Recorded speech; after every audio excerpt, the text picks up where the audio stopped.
Syekh Ibnu Athaillah mengatakan dalam kitabnya Bahjatun Nufus bab 10, orang yang bodoh bukanlah orang yang tidak memiliki pengetahuan, tapi sesungguhnya orang yang bodoh itu adalah orang yang tidak mau mentaati Allah Azza wa Jalla. Walaupun dia adalah seorang pemikir besar yang ternama.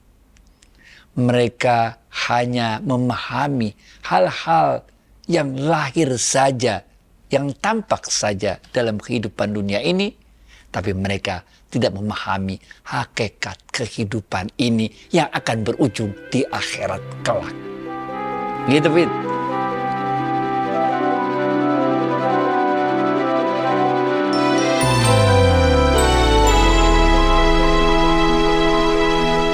Assalamualaikum warahmatullahi wabarakatuh, sahabat Smart Skill School. Semoga kita semua selalu dalam lindungan Allah Subhanahu wa Ta'ala. Amin. Yuk kita langsung sapa Ustadz kita, Ustadz Adi Warman Azwar Karim. Ustadz, Assalamualaikum, apa kabar? Waalaikumsalam warahmatullahi wabarakatuh. Sehat, berkah, bahagia. Ya Allah, amin. Amin. Alhamdulillah, Ustadz. Ustadz, dikala kami berdiskusi dengan beberapa sahabat, ada beberapa sahabat yang mencoba untuk menganalisa keimanan Ustadz dengan logika yang mereka pahami atau mereka miliki lah. Sebenarnya sih nggak salah Ustadz, karena mereka mencoba menemukan unsurnya Allah gitu. Hanya saja bagaimana dengan keterbatasan akal kita Ustadz. Bahkan dikatakan bahwa ilmu manusia itu hanya secercah air, sementara ilmu Allah seluas lautan Ustadz. Betul, betul. Iya, itu hadis Rasulullah SAW bersabda, ilmu manusia itu diibaratkan kalau dibandingkan ilmunya Allah, ibarat kita mencelupkan jari telunjuk kita ke lautan yang luas itu, kemudian kita angkat jari telunjuk kita, apa yang tersisa di jari telunjuk kita itu, air yang cuma segitu dikit yang tersisa itu, itulah ibaratnya ilmu kita, sedangkan lautan yang luas itu adalah ilmunya Allah. Logika itu adalah bagian dari unsur nyawa. Sedangkan iman itu adalah bagian dari unsur ruh. Ini adalah dua bagian yang berbeda. Sehingga memang kita tidak bisa melogikakan iman kita. Karena memang dia dua bagian yang berbeda.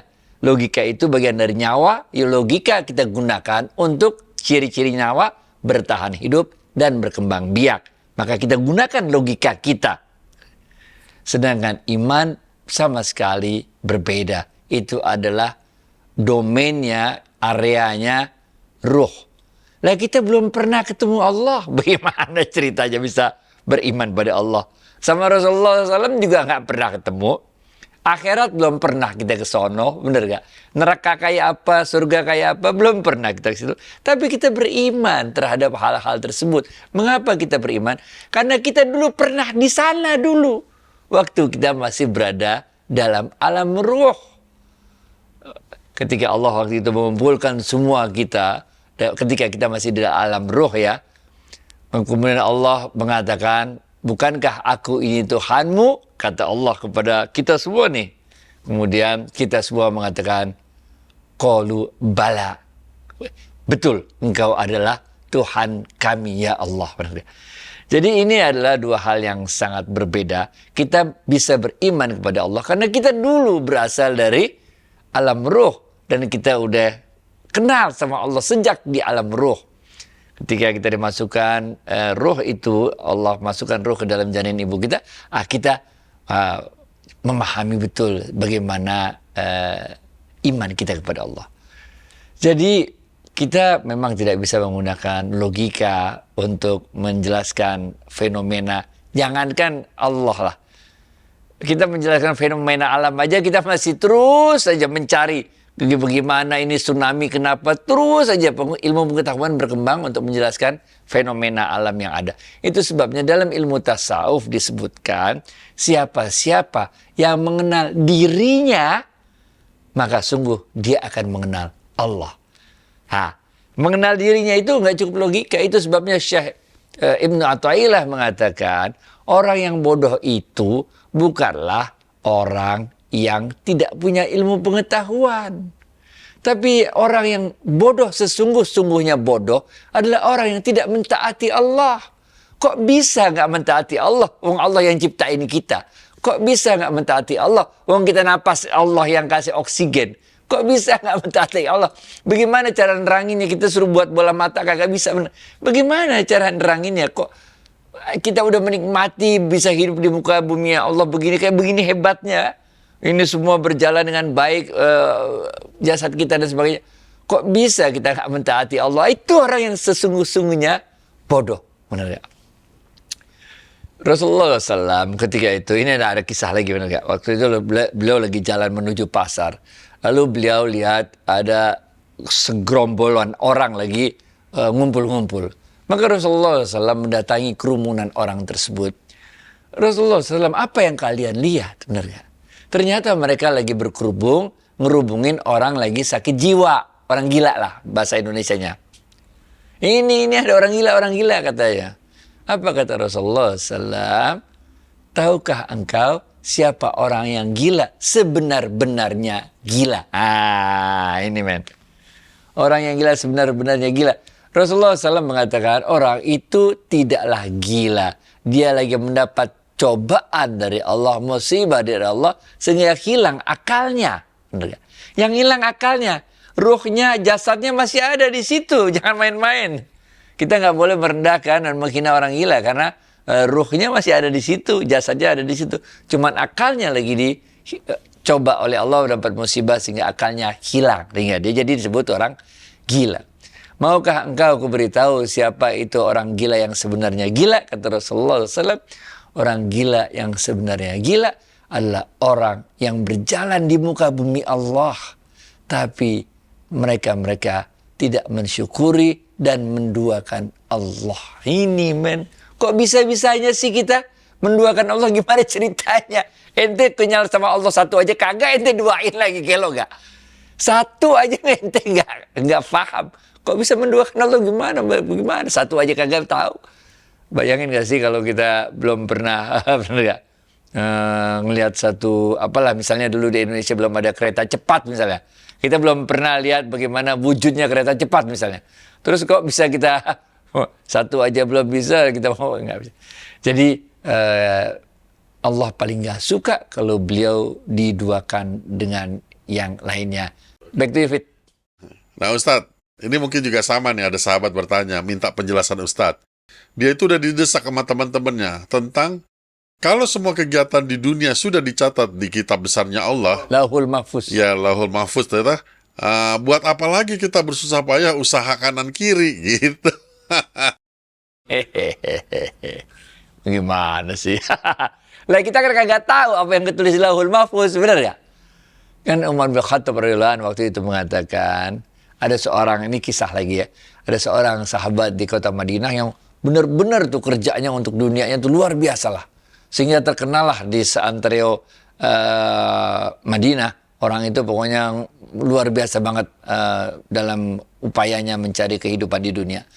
Beliau dipanggil oleh Umar bin Khattab radhiyallahu anhu. Fulan, kata Umar bin Khattab, apa-apa yang engkau upayakan itu, don't be too hard to yourself. Jangan kelewat keras kepada dirimu dalam urusan dunia ini, kata Umar bin Khattab radhiyallahu anhu. Karena apa-apa yang kau upayakan itu, ikhtiar yang habis-habisan engkau lakukan itu tidak akan bisa merubah apa-apa yang telah ditentukan oleh Allah, takdirnya untuk dirimu. Apa-apa yang ditakdirkan Allah akan datang padamu, pasti akan datang. Dan apa-apa yang ditakdirkan Allah tidak akan pernah menimpamu, pasti tidak akan pernah menimpamu, kata Umar bin Khattab radhiyallahu anhu. Jangan dipotong di situ, karena Umar bin Khattab masih melanjutkan perkataannya. Umar bin Khattab mengatakan, dan Allah punya kuasa penuh untuk merubah takdir yang telah ditulis di Lauhul Mahfuz oleh Allah itu sendiri. Ya ini kita nggak tahu nasib kita nggak tahu apa yang ada yang ditulis di Lauhul Mahfuz, nggak tahu, benar ya? Lo kita nggak bisa kita diam-diam aja, benar ya? Nah, kita harus terus ikhtiar terbaik kita dan doa-doa kita, karena ikhtiar dan doa kita ini mampu mengundang pertolongannya Allah, termasuk pertolongan Allah ketika Allah merubah catatan takdir kita di Lauhul Mahfuz dari nasib yang dari takdir yang kurang baik menjadi takdir yang lebih baik. Kita pernah bahas cerita tentang Jibril mengenai ini ya. Ntar cek lagi lah sendiri lah. Jadi kita harus terus berusaha, harus terus berikhtiar.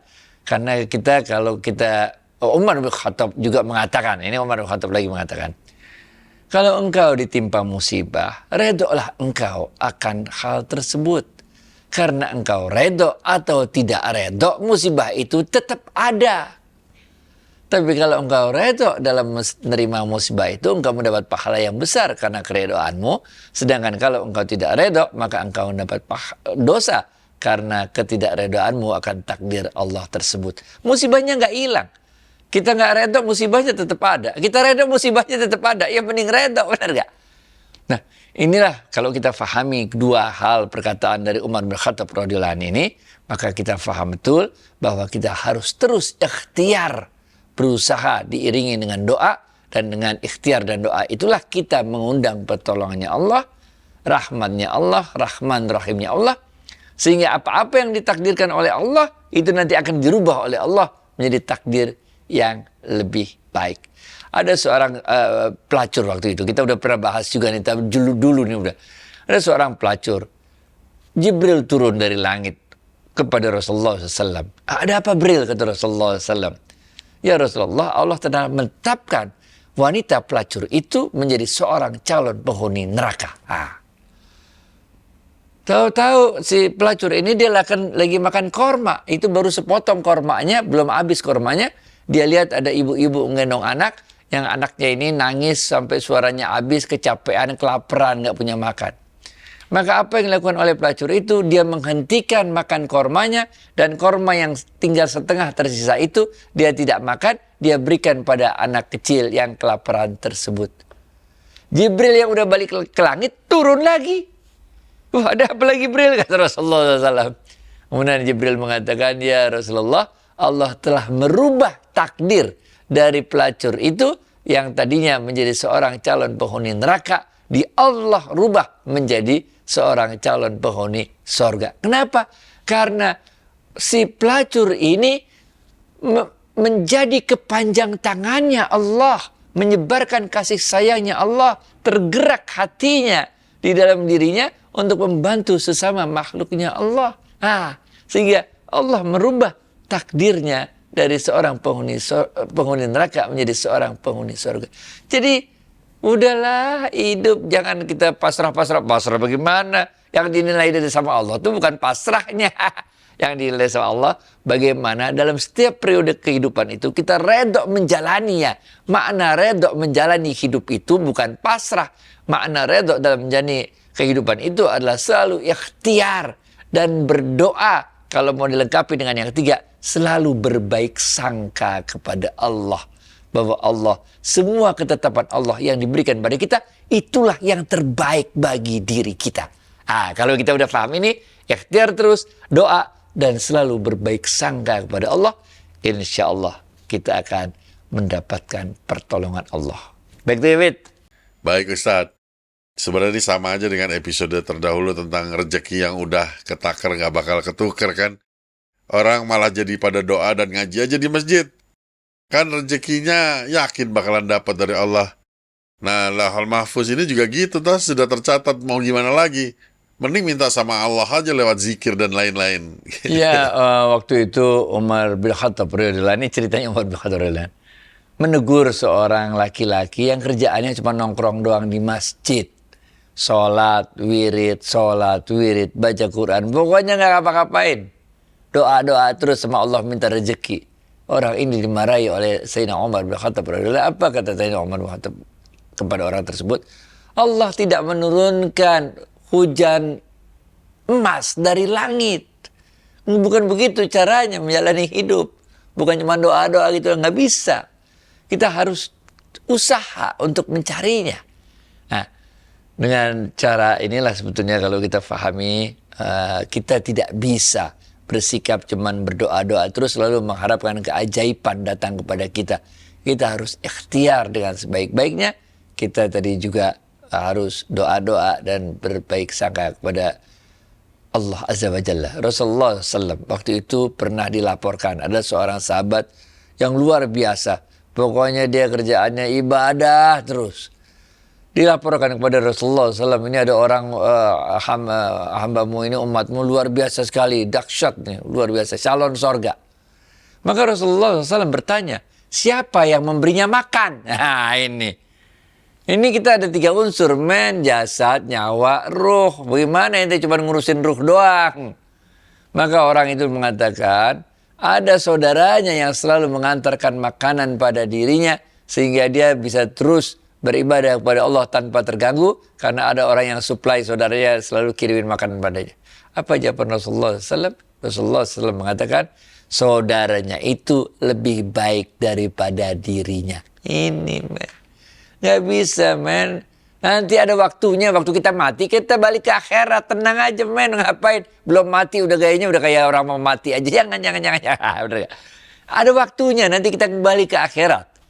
Ketika kita bawa semua amalan hidup kita, kemudian diiringi nanti disusul oleh amal jariah kita, oleh ilmu yang bermanfaat yang kita ajarkan ketika hidup, oleh anak-anak yang soleh-soleh yang mengirimkan semua doa-doa kepada kita, oleh wakaf kita yang terus menjadi jariah bagi kita. Ada waktunya kita nanti mendekatkan diri pada Allah tanpa memikirkan urusan dunia sama sekali. Ada waktunya.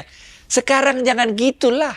Sekarang kita fit dunia hasanah wa fil akhirati hasanah. Kita di dunia ini bukan sekedar sebagai Abdullah ini nih. Tapi kita di dunia ini punya 2 fungsi. Pertama Abdullah, iya, kita beribadah kepada Allah. Tapi yang kedua, kita juga punya fungsi khalifatullah fil ard. Kita menjadi khalifahnya Allah di muka bumi. Sehingga kita bisa membuat berbagai inovasi, bikin YouTube, bikin handphone, bikin segala macam kemajuan teknologi yang tidak dibebankan tugas tersebut oleh Allah kepada para jin. Benar ya? Jadi kita harus menyimbangkan antara dunia dan akhirat kita.